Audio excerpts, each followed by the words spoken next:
ആകാശവാണി. നമസ്കാരം. പ്രാദേശിക വാർത്തകൾ വായിക്കുന്നത് അരവിന്ദ്. പ്രധാന വാർത്തകൾ.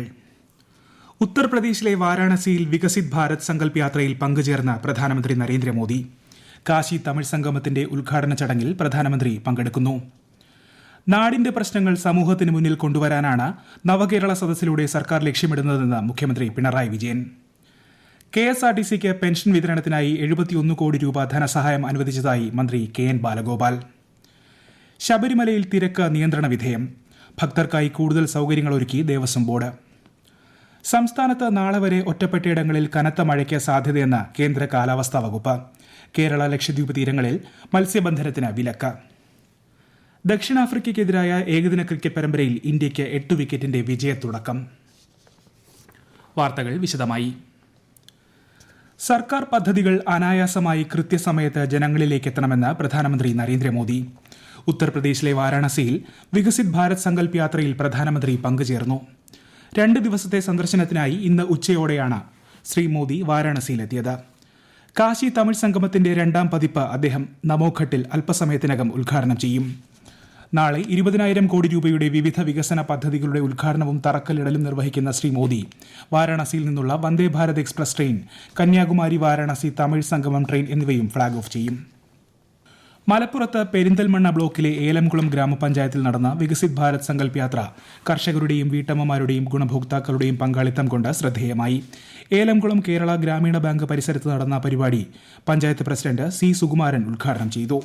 കേന്ദ്ര സർക്കാർ വികസന പദ്ധതികൾ സമൂഹത്തിലേക്ക് എത്തിക്കുന്ന വികസിത് ഭാരത് സങ്കല്പ് യാത്ര നാളെ കോട്ടയം ജില്ലയിലെ ചിറക്കടവ്, മണിമല ഗ്രാമപഞ്ചായത്തുകളിൽ പര്യടനം നടത്തും. വികസിത് ഭാരത് സങ്കല്പ് യാത്രയുടെ ഭാഗമായി സംഘടിപ്പിക്കുന്ന കാർഷിക മേഖലയിലെ ഡ്രോണുകളുടെ ഉപയോഗം സംബന്ധിച്ച പ്രദർശനത്തിന് വലിയ സ്വീകരണമാണ് ലഭിക്കുന്നത്. സമയലാഭം, വരുമാന വർധന എന്നിവയ്ക്ക് ഡ്രോണുകളുടെ ഉപയോഗം സഹായിക്കുമെന്ന് പ്രദർശനം കണ്ട മലപ്പുറം ജില്ലയിലെ വാഴയൂർ പഞ്ചായത്തിലെ കർഷകനായ മൊയ്തീൻകുട്ടി ആകാശവാണി വാർത്തകളോട് പറഞ്ഞു. ഇപ്പോൾ നമ്മൾ വാഴ പഞ്ചായത്തിനെ സംബന്ധിച്ചിടത്തോളം എന്ന് പറഞ്ഞാൽ വാഴയുടെ നാടാണ്. അപ്പോൾ അതിനെ അപേക്ഷിച്ച് ഇപ്പോൾ ഒരു കൃഷിക്കാരനെ, ഒരു തൊഴിലാളിനെ വിളിക്കുകയാണെങ്കിൽ അവന് 700-800 റുപ്യ ഇതിൻ്റെ സാധനത്തിൻ്റെ പൈസ അതൊക്കെ ലാഭമാണ്. അപ്പോൾ ഈ 700 റുപ്യ എന്ന് പറഞ്ഞാൽ ആകെ 2 മിനിറ്റ് കൊണ്ട് അത് അടിച്ച് നമ്മളിപ്പോൾ കണ്ട രീതിയിൽ നമുക്ക് മനസ്സിലാക്കാൻ കഴിഞ്ഞ ഒരു വിഷയമാണത്. അപ്പോൾ സമയക്കുറവ്, ഒരു തൊഴിലാളിനെ വിളിക്കുകയാണെങ്കിൽ തൊഴിലാളി രാവിലെ തൊട്ട് വൈകുന്നേരം, അല്ലെങ്കിൽ രാവിലെ തൊട്ട് ഉച്ചവരെ, അല്ലെങ്കിൽ വൈകുന്നേര സമയങ്ങളിൽ അടിക്കണം. അപ്പോൾ അവനക്ക് 2 കൂലിയായിരിക്കും. രാവിലെ തൊട്ട് ഉച്ചവരെയും, ഉച്ചയ്ക്ക് ശേഷം അടിക്കുകയാണെങ്കിൽ വേറൊരു കൂലി. അപ്പോൾ 2 കൂലി ഒരു കർഷകന് കൊടുക്കേണ്ടതായിട്ട് വരും. അപ്പോൾ അത്രയും സമയലാഭം, അതുപോലെ തന്നെ ഉൽപ്പന്നങ്ങളുടെ ലാഭം, അത് അങ്ങനെ എല്ലാം കൊണ്ടും ഒരു നല്ല രീതിയിൽ കർഷകർക്ക് ഉപകാരപ്രദമായ ഒരു ഇതാണ് അത്. ഭരണ പ്രതിപക്ഷ വ്യത്യാസമില്ലാതെ നാടിന്റെ പ്രശ്നങ്ങൾ ജനത്തിന് മുന്നിൽ കൊണ്ടുവരാനാണ് നവകേരള സദസ്സിലൂടെ സർക്കാർ ലക്ഷ്യമിടുന്നതെന്ന് മുഖ്യമന്ത്രി പിണറായി വിജയൻ. പത്തനംതിട്ട ജില്ലാ സ്റ്റേഡിയത്തിൽ നടന്ന ആറന്മുള മണ്ഡലം നവകേരള സദസ്സിൽ സംസാരിക്കുകയായിരുന്നു അദ്ദേഹം. കേരളത്തിന് അർഹതപ്പെട്ട നികുതി വിഹിതം, റവന്യൂ കമ്മി ഗ്രാന്റ് എന്നിവയിൽ കേന്ദ്രം കുറവ് വരുത്തിയെന്നാരോപിച്ച മുഖ്യമന്ത്രി കടമെടുപ്പ് സംസ്ഥാനത്തിന്റെ പരിധിയിൽ വരുന്നതാണെന്ന് അഭിപ്രായപ്പെട്ടു. കൊല്ലം ജില്ലയിൽ നവകേരള സദസ്സിന് നാളെ തുടക്കമാകും. കൊട്ടാരക്കര ജൂബിലി മന്ദിരത്തിൽ പ്രഭാതയോഗം നടക്കും. 11 മണിക്ക് പത്തനാപുരം NSS ഗ്രൌണ്ടിൽ ജില്ലയിലെ ആദ്യ സദസ്സ് നടക്കും. ഉച്ചയ്ക്ക് ശേഷം പുനലൂർ മുനിസിപ്പൽ സ്റ്റേഡിയത്തിലും കൊട്ടാരക്കര ജൂബിലി മന്ദിരത്തിലും പരിപാടി സംഘടിപ്പിക്കും. കാലിക്കറ്റ് സർവകലാശാല ക്യാമ്പസിൽ ചാൻസലർക്കെതിരെയുള്ള SFIയുടെ ബാനറുകൾ നീക്കം ചെയ്യാൻ നിർദ്ദേശം നൽകി ഗവർണർ ആരിഫ് മുഹമ്മദ് ഖാൻ. സർവകലാശാല ഗസ്റ്റ് ഹൌസിൽ നിന്ന് പുറത്തുവന്നായിരുന്നു ഗവർണറുടെ നിർദ്ദേശം. സർവകലാശാല ഗസ്റ്റ് ഹൌസിൽ ചാൻസലർ കൂടിയായ ഗവർണർ താമസിക്കുന്ന പശ്ചാത്തലത്തിൽ പോലീസ് സുരക്ഷ ശക്തമാക്കിയിട്ടുണ്ട്. ഗവർണർ ആരിഫ് മുഹമ്മദ് ഖാനെതിരെ അക്രമത്തിന് ശ്രമിക്കുന്നവരെ മുഖ്യമന്ത്രി പിണറായി വിജയൻ പ്രോത്സാഹിപ്പിക്കുന്നുവെന്ന് കേന്ദ്ര സഹമന്ത്രി V. മുരളീധരൻ. ന്യൂഡൽഹിയിൽ മാധ്യമങ്ങളോട് സംസാരിക്കുകയായിരുന്നു അദ്ദേഹം.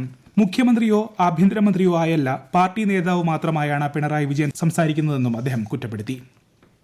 KSRTCക്ക് 71 കോടി രൂപ കൂടി ധനസഹായം അനുവദിച്ചതായി മന്ത്രി KN ബാലഗോപാൽ. പെൻഷൻ വിതരണത്തിനായാണ് തുക അനുവദിച്ചത്. കഴിഞ്ഞ മാസം മുതൽ പെൻഷൻ ആവശ്യമായ തുക സഹകരണ സംഘങ്ങളുടെ കൺസോർഷ്യം വഴി ലഭ്യമാക്കാനായിരുന്നു തീരുമാനം.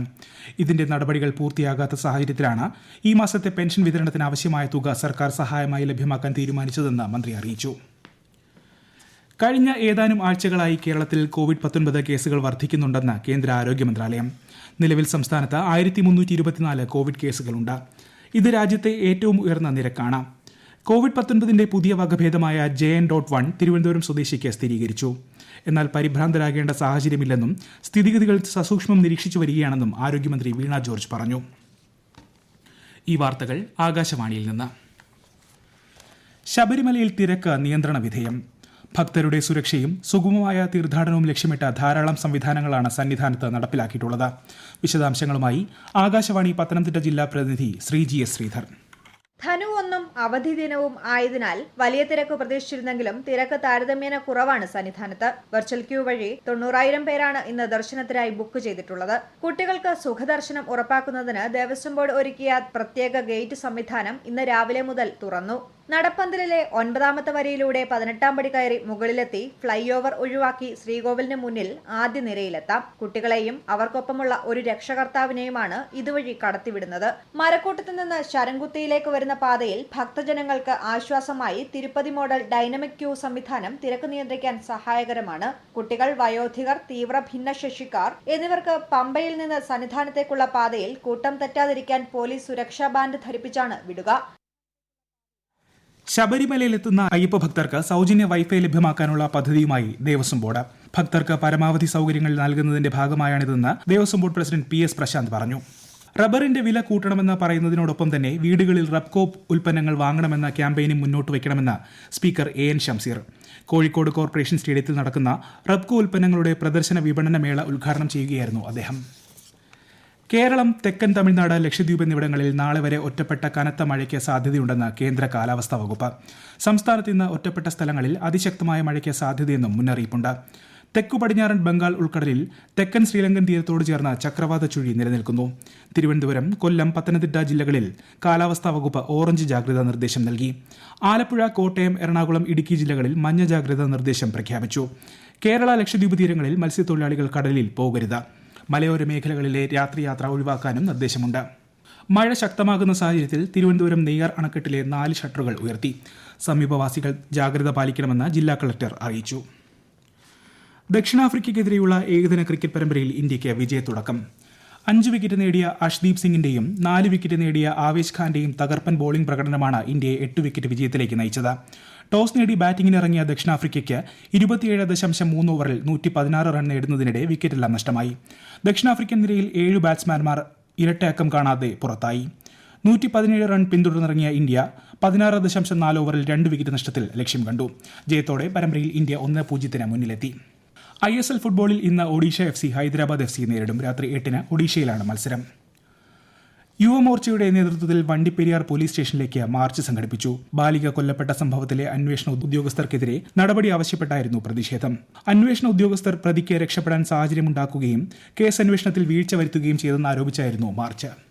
പ്രധാന വാർത്തകൾ വീണ്ടും. ഉത്തർപ്രദേശിലെ വാരാണസിയിൽ വികസിത് ഭാരത് സങ്കല്പ് യാത്രയിൽ പങ്കുചേർന്ന പ്രധാനമന്ത്രി നരേന്ദ്രമോദി. കാശി തമിഴ് സംഗമത്തിന്റെ ഉദ്ഘാടന ചടങ്ങിൽ പ്രധാനമന്ത്രി പങ്കെടുക്കുന്നു.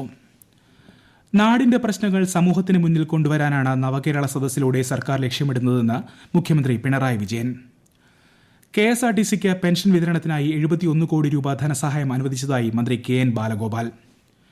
ശബരിമലയിൽ തിരക്ക് നിയന്ത്രണ വിധേയം.